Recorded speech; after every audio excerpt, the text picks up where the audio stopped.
গণতান্ত্রিক আন্দোলনে সবচেয়ে বড়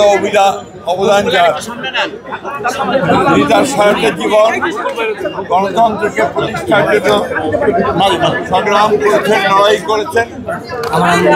কারাভোগ করেছেন, নির্যাতিত হয়েছেন এবং সব শেষে তিনি অসুস্থ হয়ে হাসপাতালে ছিলেন। আপনারা জানেন যে গত দুদিন ধরে তিনি আবার অসুস্থ হয়ে এবার কেয়ার হাসপাতালে ভর্তি হয়েছেন এবং গতকাল রাতেই ডাক্তাররা বলেছেন যে তার অবস্থা, শারীরিক অবস্থা অত্যন্ত সংকটময়। সেই জন্য আমরা আমাদের দলের পক্ষ থেকে এই গণতন্ত্রের নেত্রী, গণতন্ত্রের মাতা দেশনেত্রী বেগম খালেদা জিয়ার রোগ মুক্তির জন্য সারা দেশের জনগণের কাছে 5 জুমা আমরা দোয়া চেয়েছিলাম এবং সারা দেশের মসজিদে সেটাই আজকে আমরা এখানে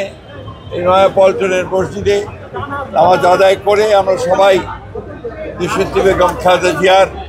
রোগ মুক্তির জন্য পরম করুণাময় আল্লাহ তাআলার কাছে দোয়া চেয়েছি। আমরা দোয়া চেয়েছি তিনি যেন আল্লাহ তাকে সম্পূর্ণ সুস্থ করে দেন, সুস্থ অবস্থায় আবার জনগণের মাঝে ফিরে এসে তাকে দেশের মানুষের কাজ করার সুযোগ তৈরি করে দেন।